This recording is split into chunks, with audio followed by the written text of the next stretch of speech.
Ayyuhalladzina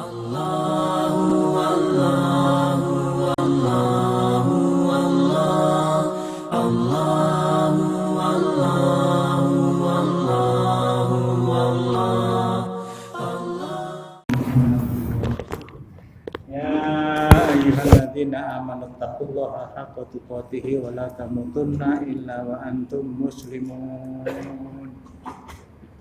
Ya ayyuhan nasu taqu rabbakumul ladzi khalaqakum min nafsin wahidah wa khalaqa minha zawjaha wa batha minhuma rijalan katsiran wa nisaa'a. Wattaqullaha alladzi tasaaluna bihi wal arham innallaha kana 'alaikum raqiba. Ya ayyuhalladzina amanu taqullaha wa qulu qawlan sadida yuslih lakum a'malakum wa yaghfir lakum dzunubakum. Wa may yuti'illaha wa rasulahu faqad faza fawzan 'azima. Amma ba'du fa inna asdaqal hadithi kitabullah wa khairal hadi hadi Muhammadin sallallahu alaihi wasallam. Syarrul umuri muhdatsatuha wa kullu muhdatsatin bid'ah wa kullu bid'atin dhalalah wa kullu dhalalatin finnar. Nanti kalau sudah jadi masjid kita seperti yang di sebelah barat ini, insya Allah kita ndingkluk semua nengok kepada isi saku, ndingkluk. Mari bismillahirrahmanirrahim. Lebih indah, lebih nyaman dan mudah-mudahan tidak mengganggu kekhusyuan kita di dalam melaksanakan sholat. Terpulang kepada kita masing-masing. Yauma tuqallabu wujuhuhum finnar yaquluna ya laitana ata'na Allah wa ata'na ar-rasul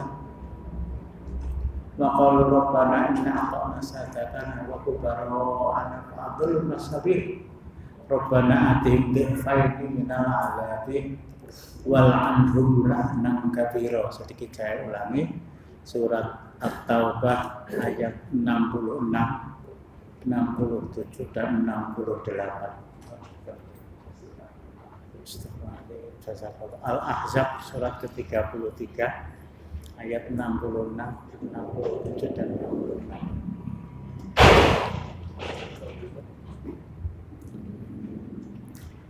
Pada hari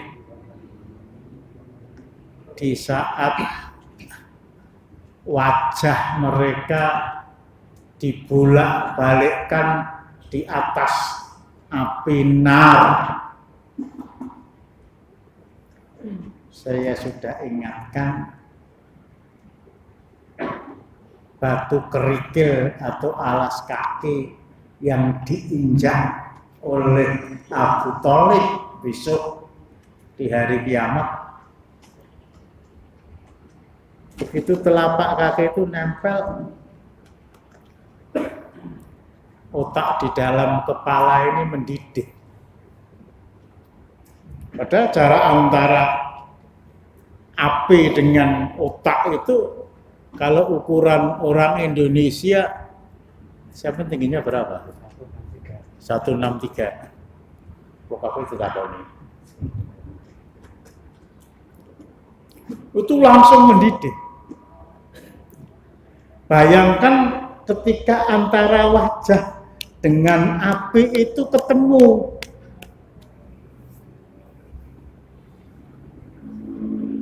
Wajah dengan api itu ketemu.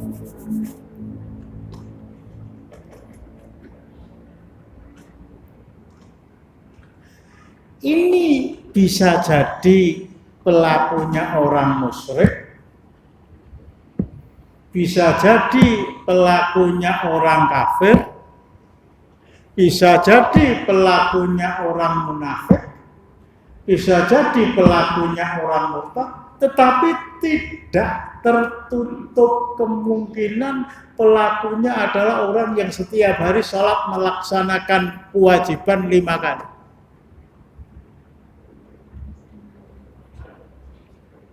Alasannya wa qalu rabbana inna ata'na sadatana wa kubara'ana fa'adalluna sabila. Saya tinggalkan sedikit. Alasannya apa? Salah di dalam memilih pemimpin. Salah di dalam memilih pemimpin.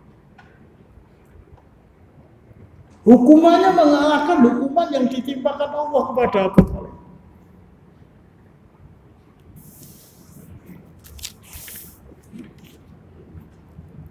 Ayat yang kedua tercantum, mudah-mudahan nggak keliru ya. Surat Al-Mu'min, surat ke-40, disebut juga surat Alhamdulillah, aku tidak keliru nih saya ngiling kita kata Allah. Wa'id yatahajjuna finnar, antara tadi ya saya tambahkan sedikit dalam surat Al-Ahzab tadi. Ya Allah, kami patuh kepada pemimpin-pemimpin kami dan pembesar-pembesar kami. Fa'adalluna sabila, mereka menyesatkan kami dari jalan yang benar. Sehingga ada penyesalan, ya laitana ata'nallaha wa ata'nar rasulah, mengkawal dulu kami tidak patuh kepada Allah dan Rasul-Nya, tidak patuh kepada Al-Quran dan Sunnah yang difahamkan oleh para salaf, tetapi justru kami mematuhi pemimpin-pemimpin kami. Ya Allah, timpakan kepada mereka siksa 2 kali lipat dibanding dengan siksa yang ditimpakan kepada kami. Yang pertama mereka sesat, yang kedua mereka menyesatkan. Ini surat Al-Ahzab tadi. Kemudian di dalam surat Al-Ghafir atau surat Al-Mu'min tadi, wa id yatahajjuna finnar. Udur itu antara pemimpin dengan yang dipimpin, udur antara yang dipilih dengan yang milih, udur antara yang dipatuhi dengan yang mematuhi. Ayaqulud du'afa'u lilladzina istakbaru, berkata orang-orang lemah kepada yang menyombongkan diri. Para tafsir, ahli tafsir mengatakan, berkata para rakyat jelata, uang cilik kepada pemimpin yang menyombongkan diri, menganggap aturan yang saya buat, yang saya terapkan itu lebih aplikatif, lebih tepat dilaksanakan di mana saya tinggal dibandingkan dengan aturan yang datang dari langit. Kesombongan yang luar biasa kepada Allah. Apa kata mereka? Inna kunna lakum taba'an. Dulu kami patuh kepada kalian. Mungkin ya, mungkin. Dulu saya menjadi tim suksesmu. Jangan dihubungkan dengan pemilu loh ini. Dulu saya menjadi apa lagi? Relawanmu. Tetapi akhirnya fa antum mughnuna 'anna nasiba minan nar. Apakah kalian bisa menyelamatkan saya sebagian dari siksa neraka. Ini si pemimpin tadi, orang yang dipatuhi tadi menjawab, salahmu diri nyoblos aku ngerti aku tuh wong wedok mbok pilih. Bukan Indonesia. Berkali-kali saya ingatkan, pemilu di Indonesia tidak ada kaitannya dengan din.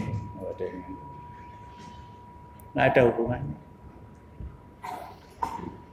Suatu hal yang wajar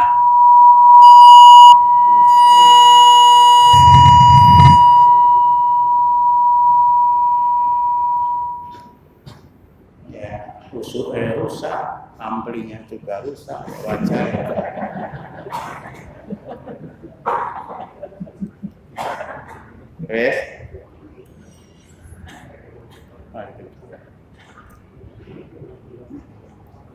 Dalam undang-undang pemilu tidak ada satu pasal pun yang melarang seorang wanita menyalonkan diri menjadi caleg atau menyalonkan diri menjadi capres. Enggak ada.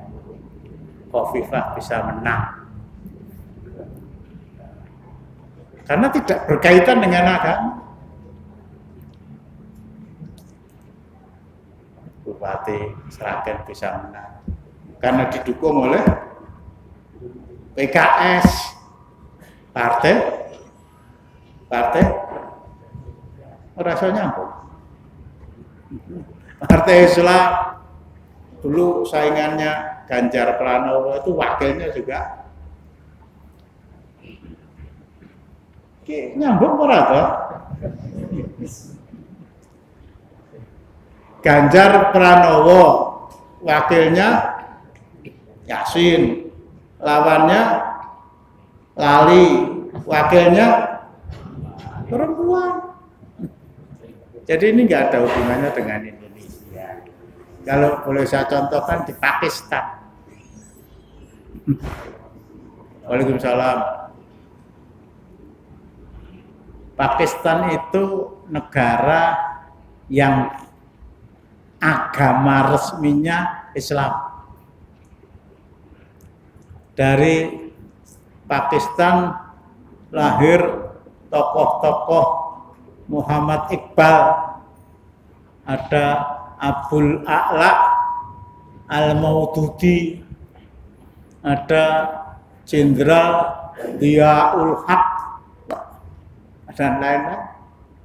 Tetapi dalam sejarah pemerintahan, seorang wanita bernama Benazir Bhutto, suaminya jadi Perdana Menteri, ganti istrinya. Di Pakistan juga berlaku. Seorang wanita mencalonkan diri sebagai Perdana Menteri di negara yang agama negaranya itu Islam, menang. Ya, mungkin ayat ini berlaku ya. Wa'id yatafajuna finnar, saling berbantah. Dulu katanya disuruh nyoblos kamu, dan setelah saya nyoblos kamu, saya masuk neraka. Lah aku sih mbok coblos ya mlebu neraka.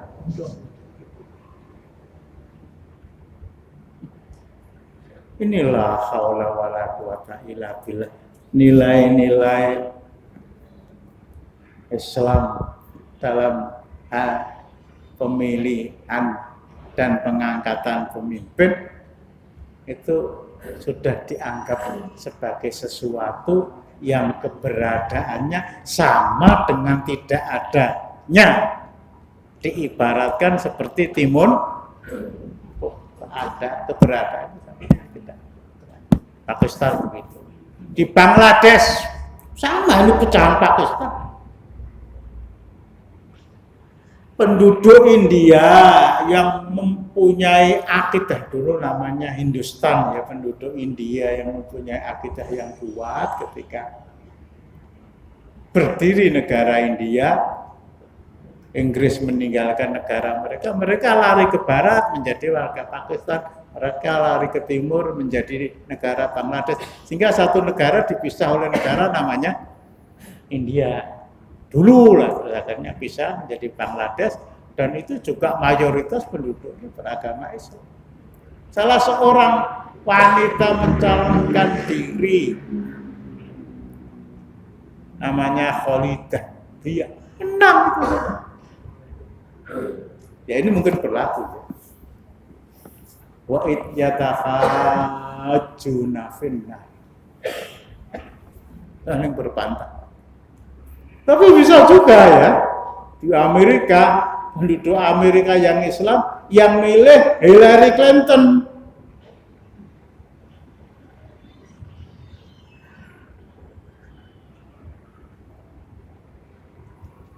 Bisa jadi penduduk Inggris dulu yang memilih Perdana Menteri wanita Margaret Thatcher, Jerman Angela Merkel, Filipina Imelda Marcos, Israel pun pernah dipimpin oleh seorang Perdana Menteri namanya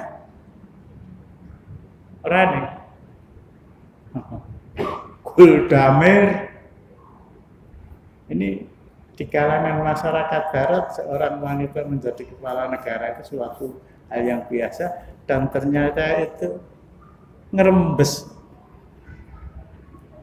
merubah pola pikir mudah-mudahan bukan umatnya, orang-orang yang berkeinginan untuk menduduki jabatan sementara dia bukan laki-laki tapi wanita. Terus persoalannya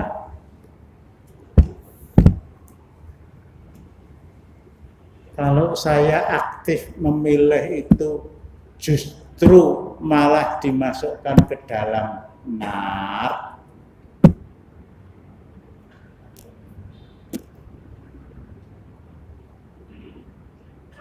Lantas apa yang harus saya perbuat? Kemarin saya janjikan ya,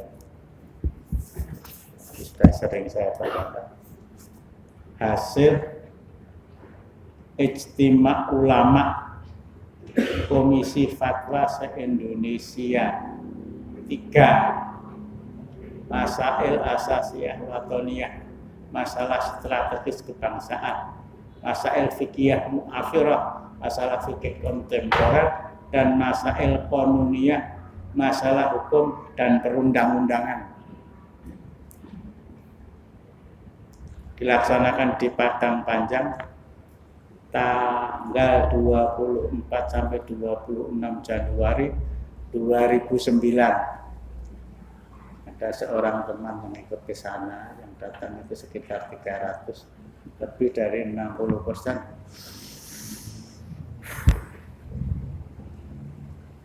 Udut diingatkan tidak bisa, ya dasarnya tentu saja merokok itu tidak haram, paling cuma makruh kata mereka. Ya, kalau kiainya udut terus santrinya boleh tadi ashabul udut. Ya. Saya bacakan supaya judulnya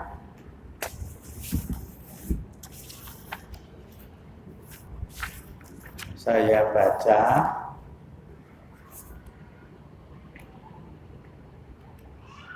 antum yang nyemak.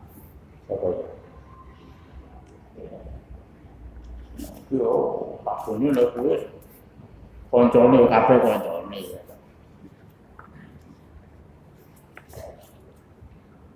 Pak Agus tolong Pak Agus, semak ya Pak Agus ya. Udah jalan ngapusi. Nomor 4, tidak menggunakan hak pilih, betul ya Pak ya, dalam kurung golput dalam pemilihan umum. 1.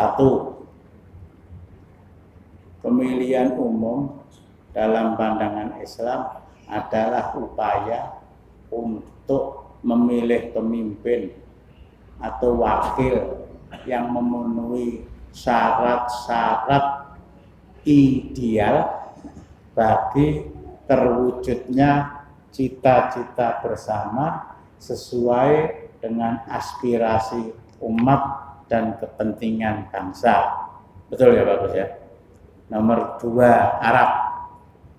Memilih pemimpin dalam Islam adalah kewajiban untuk menegakkan imamah dan imarah dalam kehidupan bersama. 3, Arab. Imamah dan imarah dalam Islam menghajatkan syarat-syarat sesuai dengan ketentuan agama agar terwujud kemaslahatan dalam masyarakat. Nah, ini yang keempat. Memilih pemimpin yang beriman dan bertakwa. Memilih pemimpin yang beriman dan bertakwa. Jelas bukan orang kafir. Memilih, alasannya ya iman dan takwa itu istilah khusus yang hanya dimiliki oleh syariah Islam. Memilih pemimpin yang beriman dan bertakwa, jujur, dalam kurung siddiq, terpercaya, dalam kurung amanah, dan memperjuangkan kepentingan umat Islam. Mempunyai, saya ulang ya, memilih pemimpin yang beriman dan bertakwa, jujur atau siddiq, terpercaya, amanah, aktif dan aspiratif, tablek, mempunyai kemampuan fatonah dan memperjuangkan kepentingan umat Islam, hukumnya wajib. Iman, takwa, siddiq, amanah, tablek, fatonah.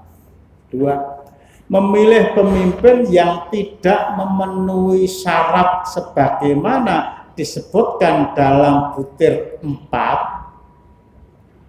Memilih pemimpin yang tidak memenuhi syarat-syarat sebagaimana disebutkan dalam butir 4, atau tidak memilih sama sekali padahal ada calon yang memenuhi syarat, hukumnya adalah haram.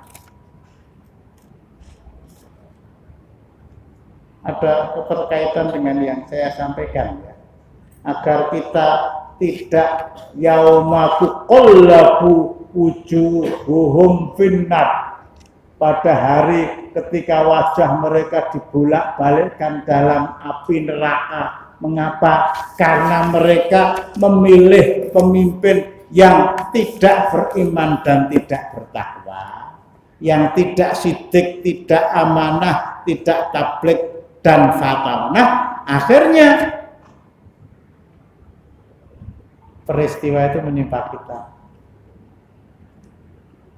Majelis ulama dengan segala kebijaksanaannya mengatakan memilih pemimpin yang beriman dan bertakwa, siddiq, amanah, tablek, fatonah, hukumnya wajib. Tetapi, ini tambahan saya, memilih pemimpin yang tidak mempunyai syarat-syarat sebagaimana disebutkan dalam butir 4. Memilih pemimpin yang tidak beriman, tidak bertakwa, tidak siddiq, tidak amanah, tidak tablek, tidak fatonah, hukumnya. Atau ada pemimpin yang memenuhi syarat yang telah disebutkan, tetapi tidak kita pilih dan kita golput, hukumnya juga Lah ada apa enggak? Enggak usah dijawab. Kita masing-masing yang menjawab. Kita masing-masing yang menjawab. Cukup Pak, terus enggak ada yang keliru ya. Nah,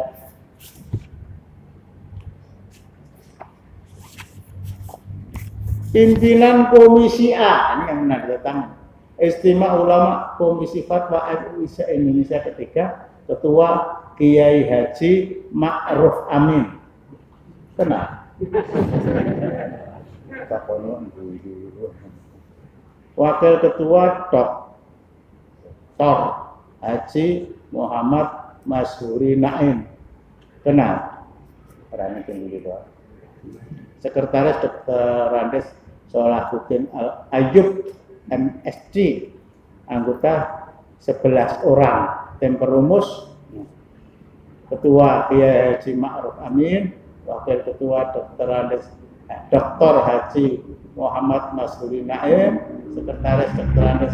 Haji Solahuddin Al-Ayyub MSc, Dr. Fuad Amsari, Dr. Haji Slamet Effendi Yusuf, Kiai Haji Dr. Abdul Samad, dan seterusnya.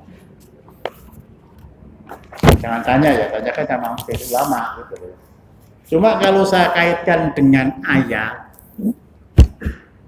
pemimpin yang wajib dipilih itu yang beriman dan bertakwa, yang sidik, amanah, tabligh dan fatonah, itu kalau kita kaitkan jawabannya mudah-mudahan tidak jauh berbeda dengan apa yang difirmankan Allah Subhanahu wa Ta'ala di dalam surat Al-Maidah ayatnya 55. A'udzubillahi minasyaitonirrajim. Innama waliyukumullahu wa rasuluhu walladzina amanu alladzina yuqimunas sholata wa yu'tunaz zakata wa hum raki'un. Innama, sudah sering saya terangkan, ini huruf pembatas. Huruf pembatas.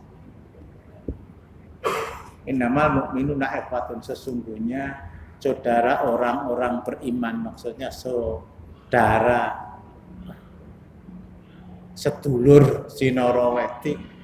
Innamal mu'minuna ikhwatun, sesungguhnya saudara orang-orang beriman itu hanyalah orang beriman. Nah di sini innama, sesungguhnya, waliyukum, wali kalian. Sudah sering kita kaji, catatan kaki surat Ali Imran ayat 28, terjemahan dari Al-Quran dan terjemahan Kementerian Agama. Wali jama' aulia, catatan kaki surat Ali Imran ayat 28, wali jama' dari aulia, artinya teman akrab, pemimpin, pelindung dan penolong. Betul Pak M? Tolong dibacakan. Catatan kaki. Wali jamaknya aulia, berarti teman yang akrab, juga berarti pemimpin, pelindung atau penolong. Nah, dari sini innama waliyukumullahu wa rasuluhu, sesungguhnya pemimpin, saya ambil satu saja ya, teman akrab juga silakan, pelindung juga silakan, penolong juga silakan, tapi saya ambil satu. Sesungguhnya pemimpin kalian hanyalah, sesungguhnya pemimpin kalian hanyalah, only, sesungguhnya pemimpin kalian hanyalah Allah dan Rasulnya. Selesai ya. Allah dan Rasulnya, udah nggak usah dikupas dan tidak perlu diperbincangkan lebih jauh. Sesungguhnya pemimpin kalian hanyalah Allah dan Rasulnya dan orang-orang yang beriman. Dan orang-orang yang beriman. Pemimpin kalian hanyalah Allah dan Rasulnya dan orang-orang yang beriman. Artinya tidak boleh seorang mukmin mengangkat orang kafir sebagai pemimpin. Bisa menjadi orang yang mendapatkan siksa seperti yang tercantum di dalam surat Al-Ahzab 66, 67, 68. Wajahnya dibolak-balik di atas api neraka. Pemimpin kalian hanyalah Allah, Rasulnya, dan orang-orang yang beriman. Orang yang beriman yang seperti apa? Alladzina satu yuqimunas shalah. Orang yang beriman yang menjadi pemimpin kalian, dalam bahasa aplikasi, orang beriman yang boleh kamu pilih adalah orang beriman yang menegakkan sholat. Menegakkan sholat. Yuqimunas sholat. Kalau perempuan sudah lupocinator, la yuflihal qaumu wallau amrahum imra'atan. Ini hadis Rasulullah Sallallahu Alaihi Wasallam, tapi tidak ada kaitannya dengan pemilu lah. Tidak akan berjaya, tidak akan diuntungkan suatu kaum, suatu masyarakat yang mengangkat kaum wanita sebagai pemimpin mereka. Pemimpin kalian adalah Allah dan Rasulnya, dan orang-orang yang beriman, alladzina yuqimunas shalah, yang menegakkan sholat. Dalam hal ini laki-laki.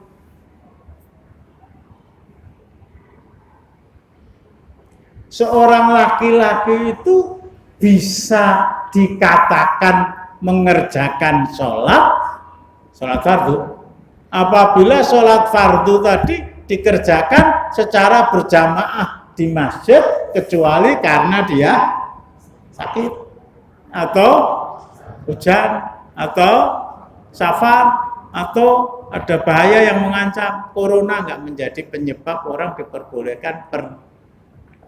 diperbolehkan meninggalkan sholat jamaah di masjid.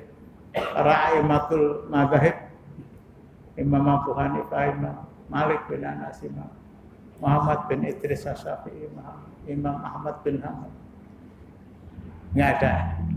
Meskipun tidak mengalami secara langsung sejarah tentang corona yang terjadi kira-kira 75 atau 100 tahun yang lalu itu masih sangat kental di dalam ingatan mereka. Yang masjid apa ora? Iman jelas ya. Yang masjid. Sedina ping pira? Ping 5 berjamaah ada kemungkinan bisa terpilih menjadi seorang pemimpin. Kamu kok sholat di rumah? Seksine sapa? Anake. Anak tidak bisa menjadi saksi untuk urusan yang berhubungan dengan bapak dan ibu. Saya pernah cerita ya, di kampung saya,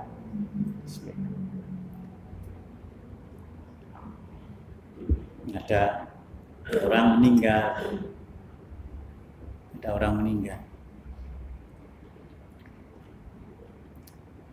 Saya diminta untuk mengimami sholat jenazah. Saya katakan, sepanjang yang saya ketahui, yang bersangkutan ini pergi ke masjid kalau hari Jumat. Itu pun ya saya lihat ketika saya khutbah dan dia tampak pergi ke masjid. Nah, dari keterangan yang saya tanyakan kepada teman-teman sejamaah di masjid tempat saya sholat. Mboten tahu masjid niku teng masjid saya seminggu pisan.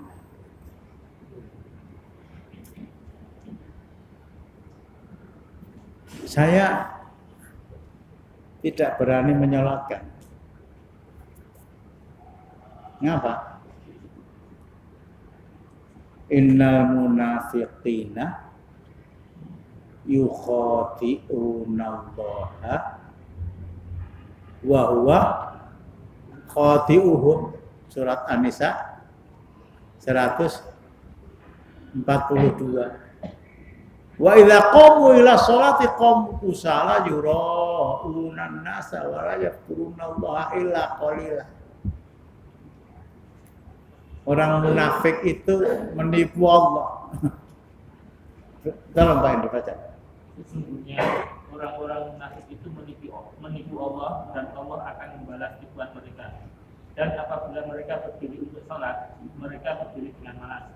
Mereka bermaksud riya dengan sholat di hadapan manusia. Dan tidaklah mereka menyebut Allah kecuali sedikit sekali. Wa idza qamu ila sholati qamu kusala. Kalau mengerjakan sholat malas. Tujuannya sholat yura'unan nas, ingin dilihat oleh manusia. Wala yadhkurunallaha illa qalila, dan tidak ingat kepada Allah kecuali sesaat. Kancane dono lah, oh, salat aja mau. Assalamualaikum, assalamualaikum. Ingatnya waktu salam. Ini pendirian yang saya pegang. Kecuali dia sakit ya. Kecuali dia sakit, ada seorang warga di kampung itu. Ya, karena stroke nggak bisa ke masjid sampai berbulan-bulan sampai bertahun-tahun, akhirnya meninggal dan minta disolatkan, saya ngimami maksudnya. Ya, kepada keluarganya saya tanyakan, masih tetap mengerjakan sholat? Alhamdulillah, meskipun dituntut, diwudoni. Bismillah. Umar Ibnul Khattab radhiyallahu anhu. Umar Ibnul Khattab radhiyallahu anhu. Di tengah-tengah masyarakat kota Madinah. Di tengah-tengah masyarakat kota Madinah. Sepeninggal Rasulullah. Wallahu alam pada masa pemerintahan Abu Bakar pada masa pemerintah Umar bin Khattab sendiri. Saking pinternya orang munafik itu menutupi borok kemunafikannya. Saking pinternya. Jamaah ya 5 waktu maju ke medan perang Tabuk, perjalanan 20 hari, pulang 20 hari, di sana berapa bulan, pisah dari keluarga sekian bulan, dalam rangka menutupi identitas kemunafikan saya berangkat bersama Rasulullah. Sholat 5 waktu, haji ikut haji, umrah ikut umrah.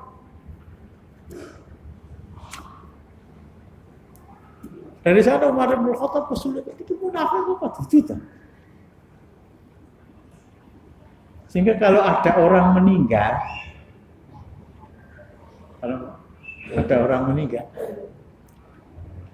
dia menjadikan Hudzaifah Ibnul Yaman.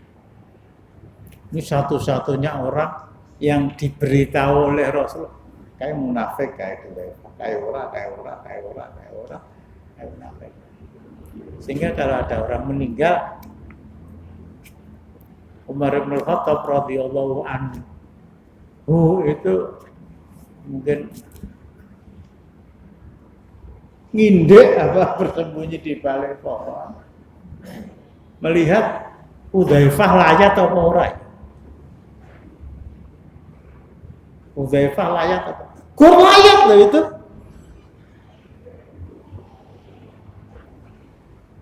Hudzaifah layat, berarti tidak munafik, saya berangkat. Kalau Hudzaifah tidak layat, aku berangkat. Padahal mungkin sakit ya. Ini tentang kemunafikan, kesulitan Umar bin Khattab untuk membuktikan, karena segala aktivitas lahiriah yang dia lakukan itu semua mencerminkan perilaku orang-orang Islam. Ya bagaimanapun juga Islam tegak, syariat Islam tegak, penguasanya Islam dan berusaha dan berhasil mewarnai setiap jengkal tanah kota Madinah dengan mana syariat Islam. Dari sana kesulitan Umar bin Khattab. Tapi dalam suasana seperti ini, gampang banget melihat orang munafik itu. Berangkat dari 143 surat An-Nisa.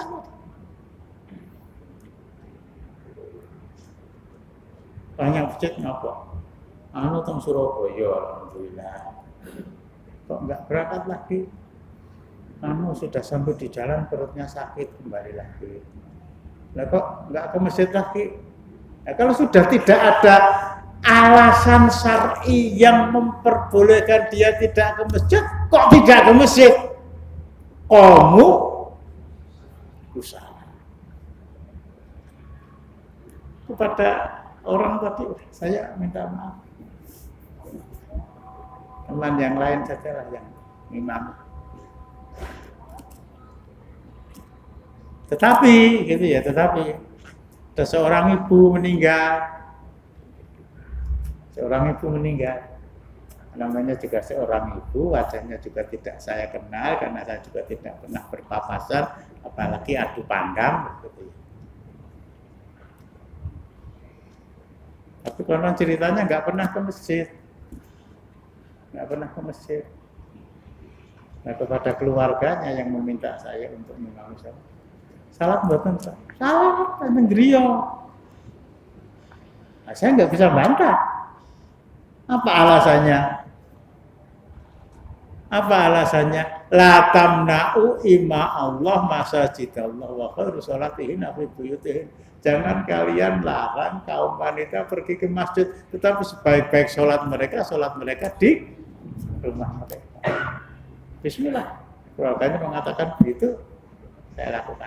Jadi satu, pemimpin kamu adalah Allah, dua Rasulullah, yang ketika orang beriman, syarat seorang beriman untuk menjadi pemimpin dan dipatuhi, yuqimunas shalah, menegakkan salat.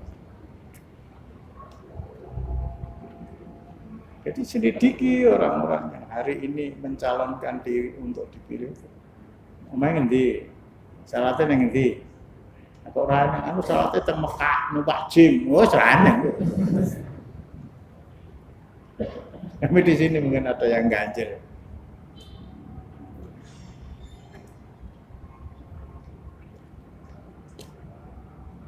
Suatu ketika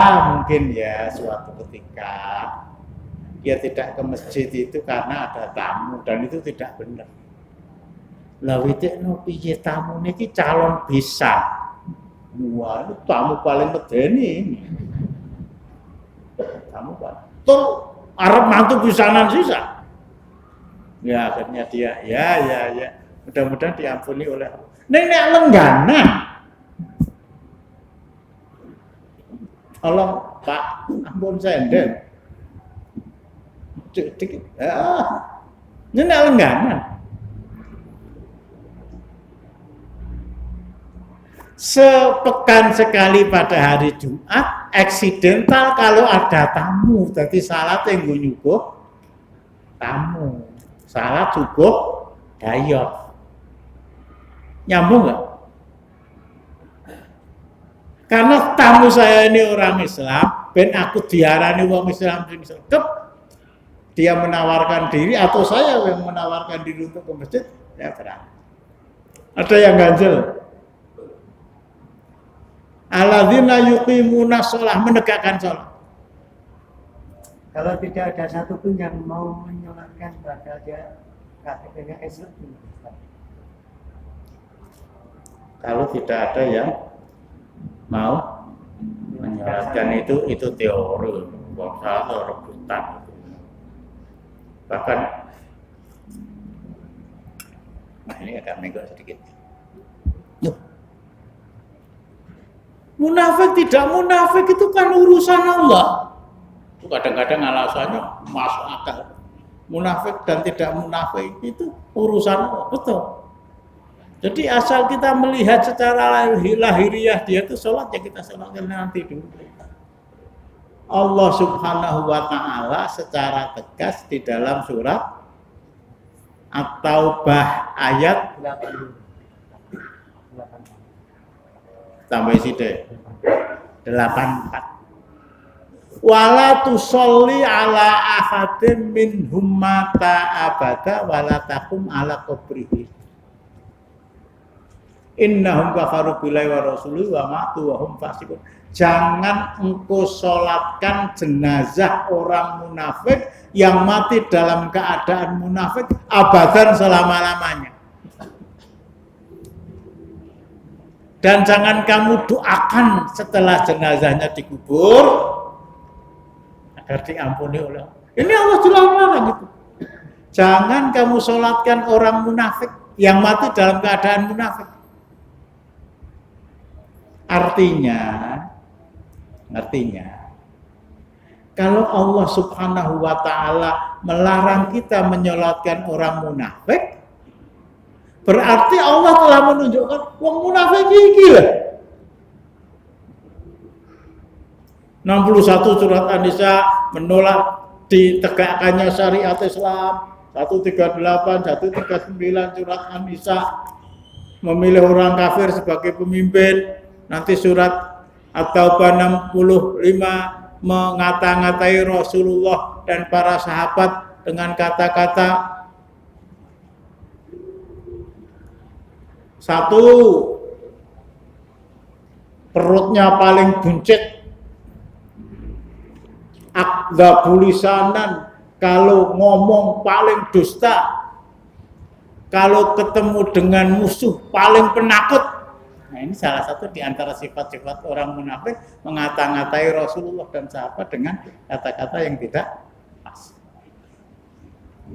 Di sana lupa kaji, lupa kaji apa jipaturi, apa jipaturi? Kaji melompat ke dunia, itu kata-kata orang PKI itu dulu.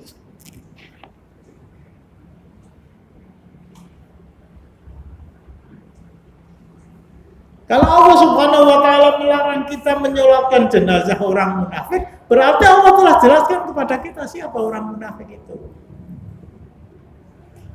Nah, cuma ya kata-kata yang dijadikan bahan pertanyaan oleh beliau itu memang lebih seakan-akan lebih masuk akal. Iya, munafik atau tidak itu kan urusan Allah. Pokoknya dia itu sholat. Lah salatan ning omah nang masjid ki agur ganjaran siji. Nang omah ganjarane siji, nang masjid ganjarane 3. Dulu perang saja diperintahkan sholat jamaah. Jadi untuk hari ini ya, apalagi ada yang namanya Pak Muhyiddin. Pak Muhyiddin itu. Muhyiddin itu Mudin. Mudin itu dari Muhyiddin. Saya mengatakan Imamuddin, pemimpin agama. Alhamdulillah ya, ada orang yang meninggal, dia yang memandikan, dia yang mengkafankan, dia yang menyolatkan dan membaca doa setelah dimasukkan ke kubur. Ya kalau yang meninggal itu Islam, orangnya sholat seperti yang saya terangkan, nggak ada masalah. Tapi karena tugas, apalagi kalau mudin tadi, istilahnya mudin apa? Mudin antek lah gitu, mudin yang tidak punya SK. Iya mana mau gawe aku koyong ini? Ya mudah-mudahan diampuni oleh Allah. Jadi selama ada yang namanya mudin itu nggak ada orang yang tidak menyolatkan jenazah. Yang lain mungkin. Ya. Hubungannya dengan hadis yang berkata seseorang apabila dia rajin ke masjid maka nyatakanlah kalau dia saksikan dia adalah seorang mukmin. Nah, itu lantas bagaimana keadaan apabila ternyata tadi ada beberapa hal yang perbuatannya itu Pak sedikit pada menafikan. Ya sudah, hadis yang antum terangkan itu bukan saling bertentangan tapi malah justru mendukung. Kalau orang itu akrab dengan masjid, katakan dia seorang ya akrabnya ke masjid itu sehari berapa kali dipanggil oleh Pak Ali kan begitu kan? Pak Ali itu muadzin kita. Berapa kali? Ya sakit, hujan, safar, ora loro, ora udan, ora lunga, gur sebab bal-balan. Ya mungkin setahun sekali atau setahun 2 kali. Nek setahun ping 51 lah bal-balane ping 51. Gimana? Mantuk ora gede ora ini yang bikin saya bingung. Kan kejadian di saya termasuk pemimpin tadi kan orang yang memilih pemimpin tadi kan kalau kita lihat lahiriah kita melihatnya kan dia kan yo saya rajin jalan-jalan ke masjid jamaah 5 kali ada kans tadi sudah katakan ada kemungkinan berhak untuk dipilih sebagai pemimpin. Nah, nanti kemudian apabila setelah jadi pemimpin nah itu nanti urusan nanti.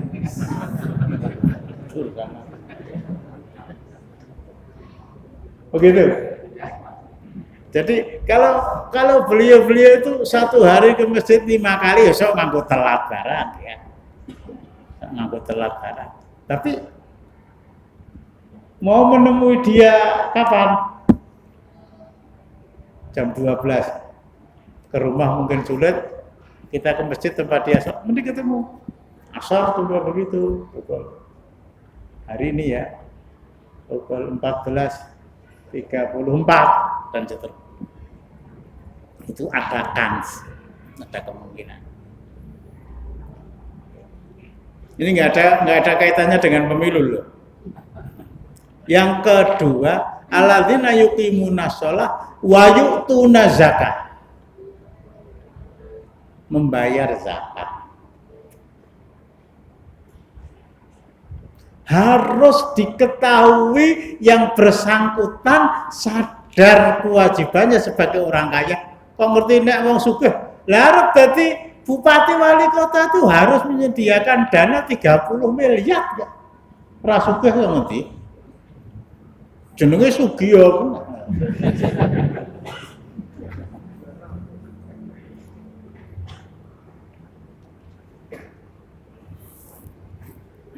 Intub dus-sodaqoti fani immahi.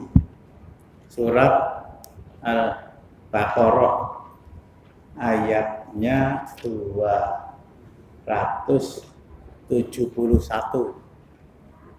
Intub dus-sodaqoti fani immahi wa intukhfuha wa tu'tuhal fuqara'a wa huwa khairul lakum wa yukaffiru ankum min sayyi'atikum wallahu bima ta'maluna khabir. Ini seakan-akan satu ayat ini ada nilai-nilai yang kontradiktif. Tolong Pak. Jika kamu menambahkan sedekahmu, maka itu adalah baik sekali. Dan jika kamu menyembunyikannya dan kamu berikan kepada orang-orang fakir, maka menyembunyikan itu lebih baik bagimu. Terus? Dan Allah akan menghapuskan dari kamu sebagian kesalahan-kesalahanmu dan Allah mengetahui apa yang kamu kerjakan. Apabila sedekah itu kamu tampakkan. Dan kamu pasang di papan pengumuman masjid di kampung kamu. Itu kalau kelasnya RT, kalau kelasnya kelurahan ya dipasang di papan pengumuman kelurahan. Saya bernama ini, tahun ini telah mengeluarkan zakat sekian juta rupiah. Disaksikan imam masjid, disaksikan muadzin, disaksikan bahkan oleh Pak Lurah. Apabila sedekah itu kamu tampakkan, itu bagus. Tetapi apabila kamu sembunyikan, sedekah itu akan lebih bagus lagi.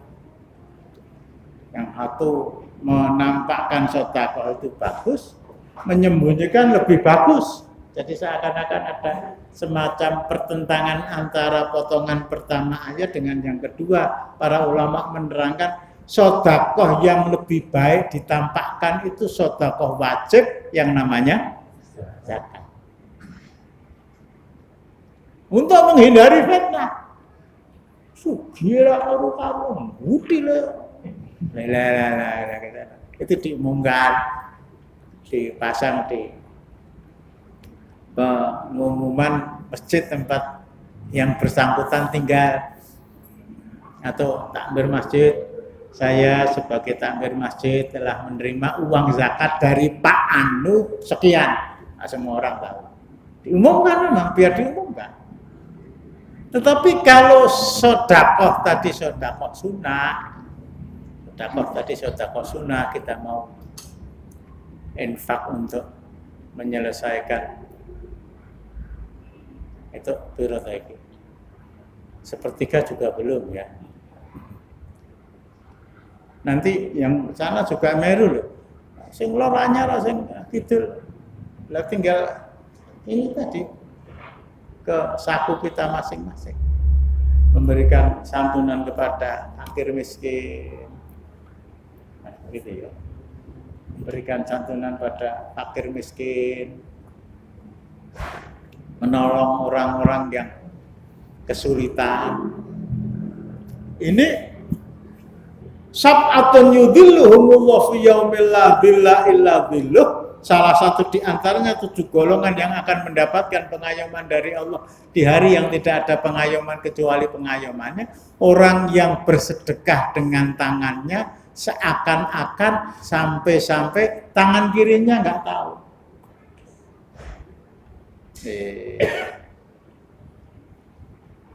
Istilah saya waktu kecil itu orang menyebut sedekah sirri. Sedekah secara sembunyi-sembunyi. Kalau saya pernah terangkan di kota Madinah,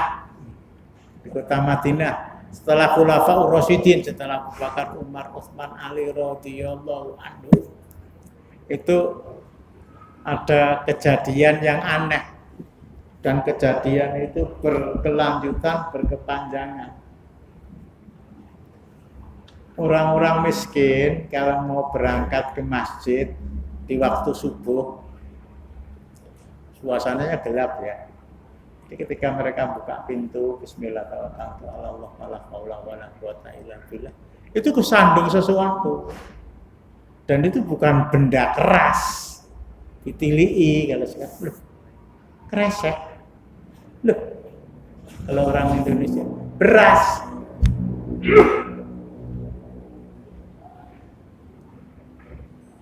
yang bawa siapa? Tapi tidak mungkin ada orang bawa beras lewat di depan saya, kemudian tertinggal, kok eneng ngarep omahku, pas lawang aku betul. Berarti ini memang diberikan kepada ayah masjid, gitu, dengan temannya sama orang miskin. Aku mau mesti boy kan, bilang apa? Sandung beras, dong, aku yo itu berjalan. Wallahu alam ya, sepekan sekali, mungkin 5 kilo sepekan. Tidak ada seorang pun yang tahu siapa yang memberikan beras ini. Kalau di sana kan lebih lembut lagi. Sampai suatu ketika tersiar berita orang paling kaya di kota Madinah, kalau tidak paling kaya ya orang-orang yang menduduki kelas kalau jutawan belum sugih ya sekarang miliarder di kota Madinah itu meninggal dunia, dimandikan, dikafankan, disolatkan, dikubur, Cuma yang menjadi tanda tanya mereka yang memandikan jenazahnya. Iki wong sugih, gaweane alus, ora tau nyekel barang. Di pundaknya ini wetenge kapalan. Nek ngantuk pundake ning dhuwur sih wae neng.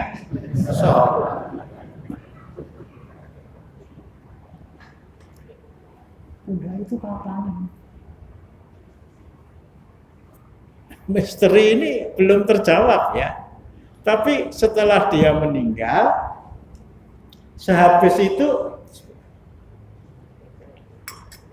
tidak ada lagi beras yang akan nyandung kaki orang ketika dia keluar dari rumahnya. Oh, akhirnya mereka memastikan yang memberi beras di depan rumah saya, gandum di depan rumah saya, ternyata orang yang meninggal itu. Apa yang kita simpulkan? Seandainya apa yang kita infakkan itu kita sembunyikan, dengan harapan mendapatkan tempat dari 7 golongan ketika dikumpulkan di mahsyar. Akhirnya juga akan konangan kok. Akan terbuka, akan diketahui oleh orang banyak. Dan itu bernilai positif. Kita tidak harus seperti itu. Tapi materinya tadi, zakat itu sebaiknya ya, tidak diwajibkan. Memang ditampakkan pada orang lain. Sehingga ketika seseorang mencalonkan diri menjadi Pak Lurah, penghasilan dilaporkan ke KPK, pajak dilaporkan ke KPK, zakatnya dilaporkan ke siapa? Ya ke Allah. Siapa yang menjadi saksi dari zakat yang dilaporkan pada Allah? Diumumkannya zakat di tengah-tengah orang banyak.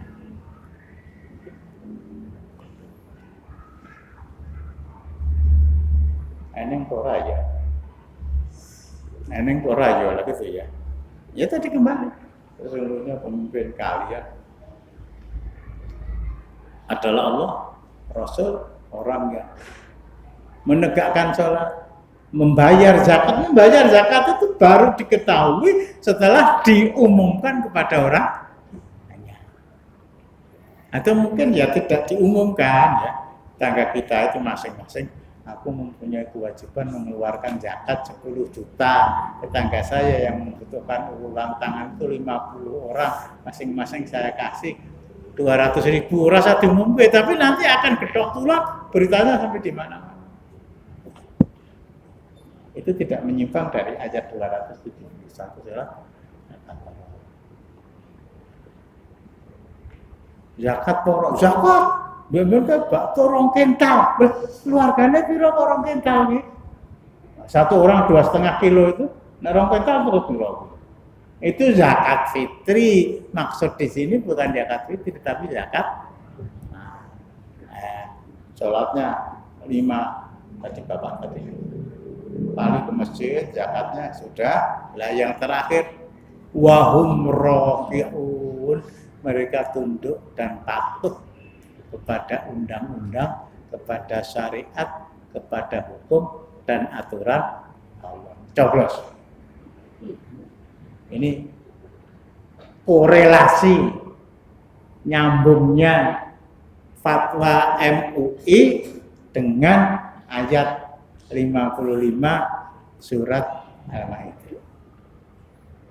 Tidak ada hubungannya dengan coblosan, tetapi saya menerangkan siapa berdasarkan fatwa MUI yang wajib dicoblos, siapa yang haram dicoblos. Ini MUI sudah memberikan penjelasan secara panjang lebar, dan ayat yang saya kemukakan itu mudah-mudahan bisa menjadi pendukung. Silakan. Ada yang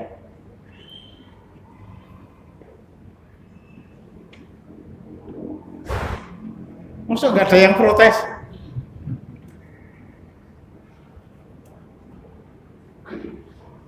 tenang, tit, tenin, semuanya gamblang, semuanya masuk ke dalam otak, insya Allah sesuai dengan kadar kemampuan kita masing-masing, tapi mudah-mudahan di atas 50%. Nah, bagaimana mengamalkan ini terpulang kepada pribadi kita masing-masing. Sekali lagi, sudah nggak ada betul? Nggak ada betul? Walau udah tahu takon. Kita akhiri dengan doa kafaraah majelis. Assalamualaikum warahmatullahi wabarakatuh.